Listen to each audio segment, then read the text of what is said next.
Chennai shopping మాల్లో ఉగాది వేడుకలు. మీ పండుగ షాపింగ్ చెన్నై షాపింగ్ మాల్లో చేయండి. అందమైన వస్త్రాలతో పాటు విలువైన బహుమతులు పొందండి.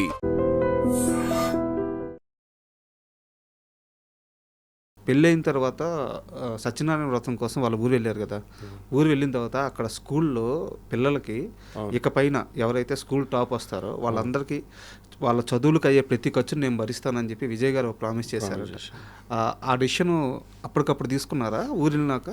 లేదు, ముందే ఐడియా ఉంది విజయ్కి. అంటే ఇట్లా చారిటీ వర్క్ చేయడం చాలా ఇష్టం ఫస్ట్ నుంచి కూడా. మీరు గమనించండి, మామూలు ఎర్లీ స్టేజ్ ఉన్నప్పటి నుంచి కూడా వాడు బర్త్డేకి ఐస్ క్రీమ్ బండి దగ్గర నుంచి చూస్తే కోవిడ్లో ఎవ్వడికి రాని idea he started Deverakonda foundation ఆ రోజు. అంటే ఇండస్ట్రీ నుంచి ఇంకా యాక్టివ్గా ముందుకు రానప్పుడే అందరికంటే ముందు వచ్చేసి ఒకటి చేద్దాము, మనము ఫుడ్ ప్యాకెట్ సప్లై చేద్దాము, మెడిసిన్ సప్లై చేద్దామని ఆయన రౌడీ టీంని అందరినీ గ్యాదర్ చేసి వాళ్ళందరికీ చేయగలిగిండు. సో ఆయన ఒక ఫిలాంథ్రపీ పాయింట్ ఆఫ్ వ్యూలో ఆయనకు ఐడియాస్ ఫస్ట్ నుంచి ఉన్నాయి. సో వాళ్ళ ఊరికి వాళ్ళ నాన్న అమ్మ ఏదైతే కనెక్షన్ ఉందో, మేము ఊర్లో పెరిగినాం. నేను 5th వరకు ఊర్లోనే చదివినా, మా చెల్లెలు ఊర్లోనే చదువుకుంది. సో వాళ్ళ నాన్న ఫస్ట్ నుంచి ఊరి వాతావరణం మా అందరికి బాగా ఇష్టమే. సో ఆ ఇష్టాన్ని ఊరి నుంచి డిస్కనెక్ట్ కావద్దు అన్నది ఫస్ట్ నుంచి వాడికి ఉన్న ఐడియానే. అందుకే ఊర్లో అంత ఖర్చు పెట్టి ఇల్లు కూడా కట్టించుకున్నారు.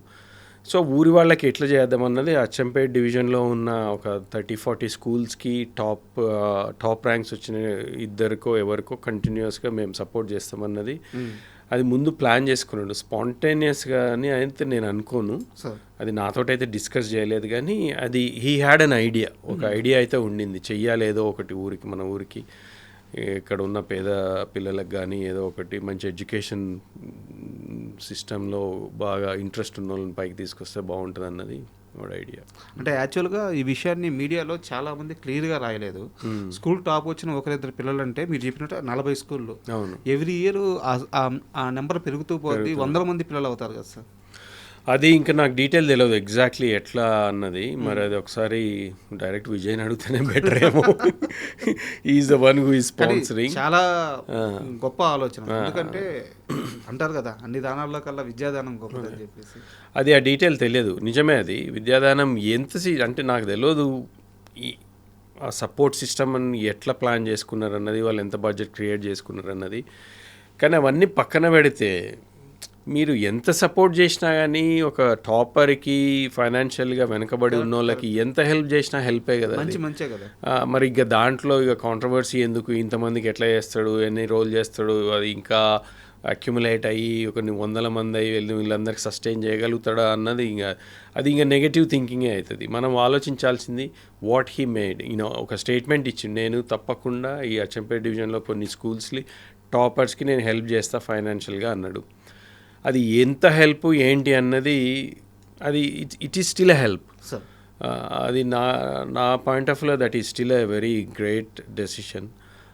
దాన్ని మనము ఇంకా వేరే విధంగా దాన్ని ఖూనీ చేసి డైసెక్ట్ చేసి ఎందుకు ఏంటి అని చేస్తే అది అనవసరం కావాలని కాంట్రవర్సీ క్రియేట్ చేసినట్టే నా point of view. So let's leave it there.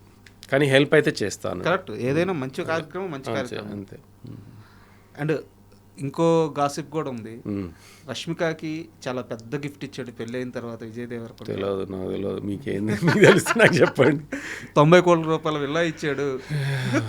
వాడు చేసిన సినిమాలు అన్నీ లేదు సార్, ఇది 90 కోట్లు చాలా మెయిన్ స్ట్రీమ్ వెబ్సైట్లు అన్నీ రాసినాయి, మీరు కూడా చూసుంటారు నాకు తెలిసి. నేను చూసినా కానీ అవన్నీ మీరే అన్నారు కదా గాసిప్ అని. 90 కోట్లు ఎక్కడి నుంచి వస్తాయి చెప్పండి. నేను అందుకే గాసిప్. వాడికి సినిమా చేస్తే ఇస్తాన్న పైసలే సరిగ్గా వస్తలేవు, దానికి కూడా కొట్లాడి తెచ్చుకోవాల్సి వస్తుంది ఒక్కొక్కసారి. ఎందుకంటే సినిమాలు కూడా బ్లాక్ బస్టర్ అయితే లేవు కదా. సినిమాలు చేసే వాళ్ళం మీకు ఐడియానే ఉంది. సినిమాలు ముందు పైసలు వచ్చినాయి, సినిమా రిలీజ్ అయినాక ఇస్తామన్నా ఎప్పటికీ రావాలి. సో నేను అనేది ఏంటంటే వాడు చేసినవి 10-15 సినిమాలు, 10-15 సినిమాల 90 కోట్ల క్యాష్ ప్రజెంట్ ఏదో గిఫ్ట్ అన్నది ఇలా that is highly impossible current సిచ్యువేషన్లో. వాడికి ఐడియా ఉండొచ్చు, ఏదైనా పేపర్ మీద రాసిచ్చిండేమో, మరి తెలియదు ఇస్తా అని. అంటే ఇది జస్ట్ నవ్వుకోవడానికి అడగలేదు సార్, ఇలాంటి విషయాల్లో కొంత క్లారిటీ రావాలి. ఎందుకంటే స్టార్స్ లైఫ్ అంటే ఏదో ఒక ఆకాశంలో మబ్బుల్లో అలా ఉంటుంది, ఎంత ఆనందంగా ఉంటుంది అని చెప్పి పిచ్చి పిచ్చిగా అనుకుంటూ ఉంటారు. వెనకాల ఉండే పెయిన్, మీరు అన్నట్టు ఒక సినిమా చేస్తే ఫుల్గా రెమ్యునరేషన్ రావడమే కష్టం. అవును. ఇది విజయ్ దేవరకొండ అంటే స్టార్ హీరో కూడా. అవును, దట్ ఈస్ ద ట్రూత్. అంటే నేను ఎవరిని క్రిటిసైజ్ చేయట్లేదు, అంటే మనం అడగడానికి కూడా వీల్లేదు. ఎందుకంటే సినిమా హిట్ అయితే పైసలు వచ్చినప్పుడే కదా ఎవరికైనా రివార్డింగ్ ఉండేది. సినిమా హిట్ కానప్పుడు ఆ ఇస్తాన పైసలు మాత్రం ప్రొడ్యూసర్ కానీ ఇంకెవరైనా కానీ ఇస్తాను అది ఎట్లా తీసుకొచ్చి ఇవ్వగలరు? మ్యాక్సిమం వాళ్ళు ఇచ్చేవంతా ఇచ్చేస్తారు, కానీ వాళ్ళ తర్వాత కాన్వర్జేషన్స్లో ఏదైతే ఇస్తానారో అది ఇవ్వలేకపోతారు. ఎందుకంటే ఇప్పుడు లైగర్ లాంటి అంత పెద్ద సినిమా హిట్ కాకపోతే అంత ఖర్చు పెట్టినప్పుడు ఎట్లా ఇవ్వగలుగుతారు అన్నది నా పాయింట్. సో మీరు అన్నది సినిమా వల్ల లైఫ్ అంతా మీరే అన్నారు, అది ఒక మబ్బుల్లో that's exactly what it's not the reality అన్నది కరెంట్లీ వాళ్ళకంటే తిండికి లేకుండా అయితే ఉండరు. ఆఫ్ కోర్స్ వాళ్ళకు ఒక లైఫ్ స్టైల్ వచ్చింది, దే ఆర్ హ్యాపీ. అంతేగాని సడన్గా ఎన్నో 100 కోట్లు వచ్చేస్తాయి అది అన్నది ఈ స్టేజ్లో విజయ్కి అది ఇంకా అచీవ్ చేయలేదు. And I hope he will do that. కానీ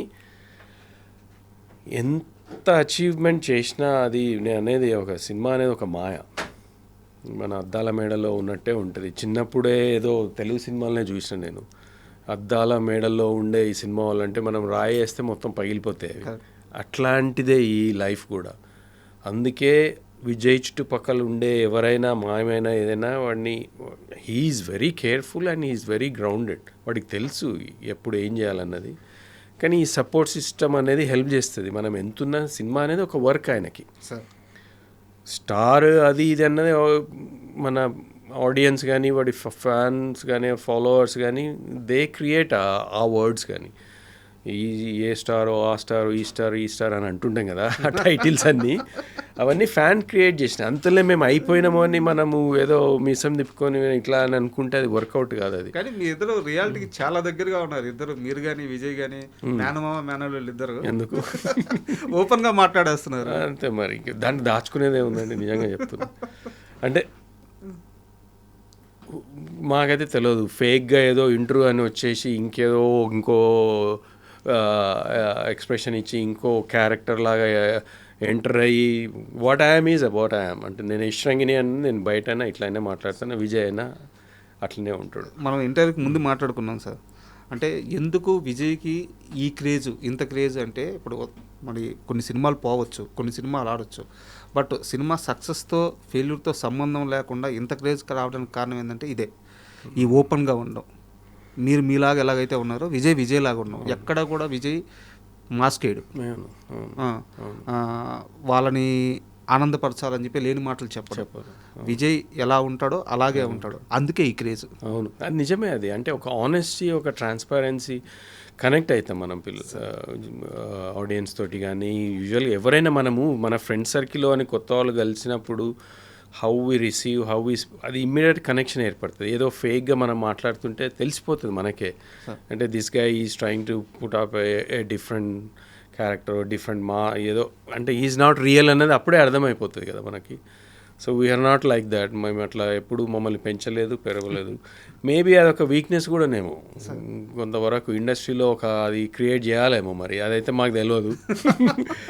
అది తెలిసి ఒకవేళ నేర్చుకున్నా మేము చేస్తే నిజంగా ఫేక్గానే ఉంటుంది. అవతలోడు చేస్తే నిజం కొంతసేపు అన్న నిజంగా అరే బాగా ఉంది అని అనిపిస్తుందేమో, కానీ మేము చేస్తే అది నిజంగానే ఫేక్ అవుతుంది, దొరికేస్తాం. అందుకే ఇట్స్ బెటర్ మనది ఏదో మనకు తెలుసు, మన పని మనం చేసుకోవాలి, మనం హార్డ్ వర్క్ చేస్తున్నాం, మనల్ని మనం నమ్ముకున్నాం, మన పని మీద నమ్ముకున్నాం, మిగతాది దేవుడి మీద వదిలేద్దాం. దొంగోడు దొంగతనం చేస్తే దొరకడు అంట, అవును, మంచోడు ఎందుకంటే మనకి అలవాట్లేని పని అది. అంతే కదా, కరెక్ట్. అండ్ మీరు నాకు ఒక విషయంలో క్లారిటీ ఇవ్వాలి. ఇది కాంట్రవర్సీ కాదు, గాసిప్ కాదు, ఒక సంస్కృతి సాంప్రదాయానికి సంబంధించిన విషయం.